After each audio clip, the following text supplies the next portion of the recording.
Alors, je pense qu'on y est, ça y est. Un petit direct surprise. Alors, je vous explique tout dès que je m'assure qu'on est en direct, que c'est fait. Oui, apparemment, on y est. Alors, je vous explique tout. Je suis en train de faire une vidéo avec Amine pour vous mettre ça cette semaine. Et à ce moment-là, je reçois un message d'une dame, hein, Karine, pour ne pas la nommer, qui me demande, tiens, comment est-ce que je peux me faire détoxifier après la vaccination? Ça serait quand même intéressant de faire un petit sujet là-dessus. Alors, comme Amine est la moitié d'un fou et moi aussi, je l'ai mis au défi de faire une vidéo là, maintenant, tout de suite. Salut Amine, enfin nous on s'est déjà vu, hein, ça fait quelques heures qu'on se voit là maintenant. Alors, qu'est-ce qu'on peut faire? On sait que certaines personnes se sentent obligées, d'autres le sont, et c'est parfois bien, c'est peu importe, on n'est vraiment pas là pour faire l'apologie ou non du vaccin, chacun fait comme il veut, mais comment est-ce qu'on peut faire pour se détoxifier après une vaccination? Salut tout le monde et re-salut Cédric. Donc, oui, comme tu l'as bien dit, alors on n'est ni anti-vaccin ni pro-vaccin, on s'en fout complètement de ce débat. Mhm. En tout cas, pour moi, c'est un clivage qui ne devrait pas avoir lieu et ça ne sert strictement à rien de se poser même pas même cette question. C'est un choix personnel. Donc, par contre, la question la plus intéressante, c'est dans le cas où on se vaccine, qu'est-ce qu'on fait? Donc là, c'est une question qui est un peu complexe. Je suis conscient que enfin, la réponse que je vais donner ne serait pas complète, mais dans tous les cas, là, on parlerait beaucoup plus de tout ce qui est vaccins à souche atténuée, donc les anciens vaccins, là, Mhm. euh, un peu moins les vaccins ARN messagers qui, eux, pourraient poser, selon certains rapports de cas cliniques actuellement, pourraient poser d'autres problématiques. Mais les anciens vaccins qui contiendraient notamment de l'aluminium et d'autres substances réputées toxiques pourraient être ça pourrait être en tout cas donc intéressant de faire ou réaliser une détoxification et une stimulation des émonctoires, des organes d'élimination. Donc ça, classiquement, on l'a déjà vu au cours de toutes mes interventions, plus ou Mhm. moins dans telle ou telle vidéo, un petit peu. On n'a pas fait forcément de focus là-dessus, mais c'est globalement ce qu'on avait déjà vu. Donc les composants, classiquement, c'est pour la détoxification, on a notamment donc pour la phase 1, on a besoin de polyphénol. La phase 1 de la détoxification, on a besoin de polyphénol, notamment et surtout de la naringénine. La naringénine permet de ralentir un peu la phase 1, parce que c'est la phase 1 en réalité qui produit le plus de toxicité au niveau du processus de détoxification. Et donc, en fait, pour la phase 2, il faudrait l'accélérer. Et là, on a besoin de glutathion, de sélénium, de soufre, notamment. Donc, glutathion, ça pourrait être du glutathion classiquement, notamment par exemple le glutathion liposomal. Ça pourrait être aussi un précurseur du glutathion, la N-acétylcystéine, peu importe. Le sélénium nécessaire pour aussi la production de glutathion, la régénération de glutathion. Le soufre, on pourrait le trouver dans les aliments soufrés, donc tout ce qui est oignon, ail, radis, crucifères, brocoli, etc. Mais comme c'est un protocole de détoxification qui va être court et qui doit être intense, ça serait bien à ce moment-là d'utiliser des extraits de brocoli. Mhm. Donc, les extraits de brocoli sont extrêmement riches en composés organosoufrés, notamment le sulforaphane, le diindolméthane, l'I3C, l'indole 3-carbinol, etc. Donc, les extraits de soufre sont très intéressants dans ce cas-là. On pourrait, donc ça c'est pour la détoxification.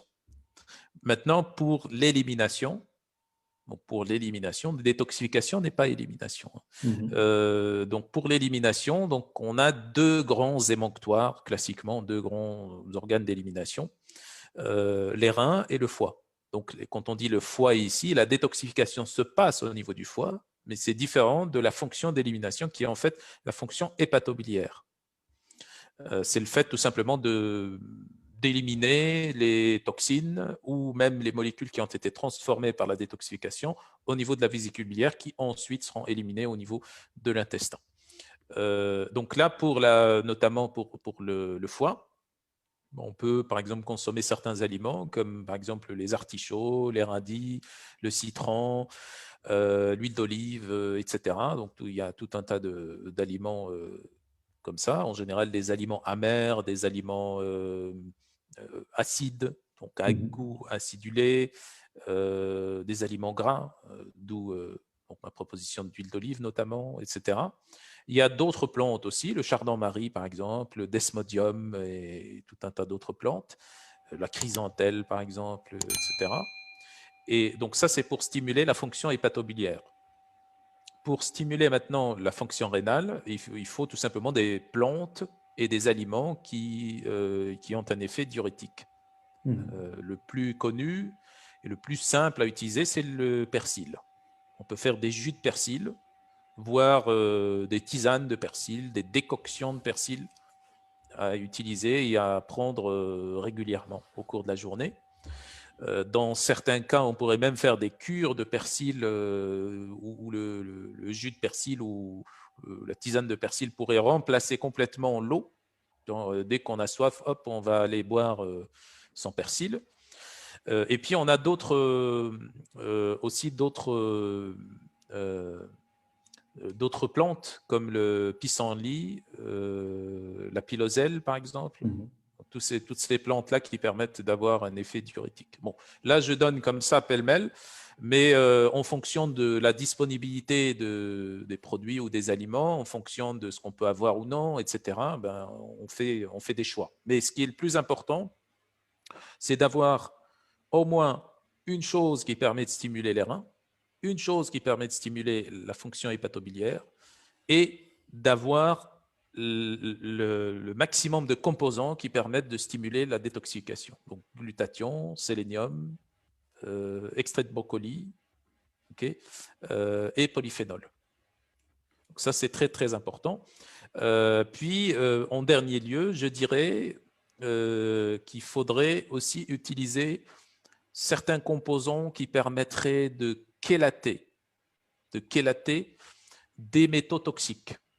Donc, chélation n'est pas détoxification, n'est pas élimination. Chélation, c'est le fait de faire sortir des cellules des métaux toxiques. Ça, c'est le processus de chélation. Après, bien sûr, ces métaux seront éliminés, détoxifiés et tout ça. Donc là, on aura besoin. Alors ici, il faudrait savoir que pour chaque métal toxique, on a des protocoles précis. Voilà, je ne vais pas donner tous les protocoles ici, mais je vais vous donner des composants génériques qui fonctionnent plus ou moins en général sur la plupart des métaux, notamment en l'occurrence l'aluminium. Donc il y a notamment l'acide alpha-lipoïque, première chose. Et deuxième chose, donc le malate et le citrate de magnésium. Ok, malate et citrate de magnésium. Donc le malate, voire le citrate de magnésium. Donc les deux sont équivalents à peu près. Okay, bien que le malate a plus d'affinité pour le cerveau, qu'on a plus de transporteurs du malate au niveau cérébral. Donc là, bon, on pourrait faire une combinaison de malate de magnésium et de citrate de magnésium aussi. Le citrate de magnésium pourrait aussi être combiné avec du citrate de potassium, tel qu'on l'a notamment dans le fameux produit Alcaricube. Chez nous, voilà. le produit s'appelle Alcaricube, effectivement. Voilà. Donc ça, c'est, on va dire, un protocole comme ça et on pourrait le faire pendant, par exemple, on pourrait le faire durant les 2-3 semaines qui vont suivre la vaccination. Et encore mieux, on pourrait le faire les 2 semaines avant la vaccination pour stimuler bien les organes d'élimination avant et la détoxification. Et après. Donc 2 semaines avant, 2 semaines après, par exemple. Ou 3 semaines avant, 3 semaines après, à peu près. Voilà. Donc c'est un protocole court. Il ne faut pas faire pendant 6 mois. C'est quelques semaines. Voilà. Oui, oui. Donc, on le rappelle, on n'est ni pour ni contre. Chacun fait vraiment comme c'est important pour lui. Au niveau des différents composés dont tu as parlé, euh, le détox complete est du coup est de fait pas mal, où vous avez d'une part le rénal plus, qui va plutôt aller sur les reins, et l'hépat plus. On est OK avec ça, Amine? Puisque tu Oui, connais oui, le tout à fait. produit, hein, Oui, oui, exactement. Oui, c'est complet. Hein, le Detox Complete, c'est vraiment quelque chose de très complet. On pourrait aussi utiliser le Phyto Detox. Phytodétox, oui. Ça, c'est une version, on va dire, moins complète Qui est plus du douce, détox. Voilà, qui est plus Phytodétox. douce. Mais je dirais Detox Complete est plus adapté dans cette situation. Oui, voilà. Donc, tu parlais du malade de magnésium. C'est du malade de magnésium chez nous, en tout cas, chez Nutrilogix. Le citrate, comme tu l'as dit, c'est de l'Alcarécup. Et je pense avoir fait le tour. Le reste, tu as dit tout Et ce qu'il les fallait. aliments, il faut Et surtout pas l'alimentation, sous-estimer l'alimentation aussi. Oui. bien sûr, et Oui. l'alimentation. Eh bien voilà, c'était court, mais j'espère que c'était bien et bon pour tout le monde. C'est vraiment fait au pied levé et moi c'est un sport que j'aime bien. Donc merci à tous de nous avoir suivis. N'hésitez pas à laisser vos commentaires, n'hésitez pas à partager aussi surtout. Et aussi merci à je ne sais plus qui pour cette Sylvie, non pas Sylvie, soit merci pour cette proposition et nous avoir mis un peu ce défi-là. À très bientôt. Merci. Au revoir. Au revoir.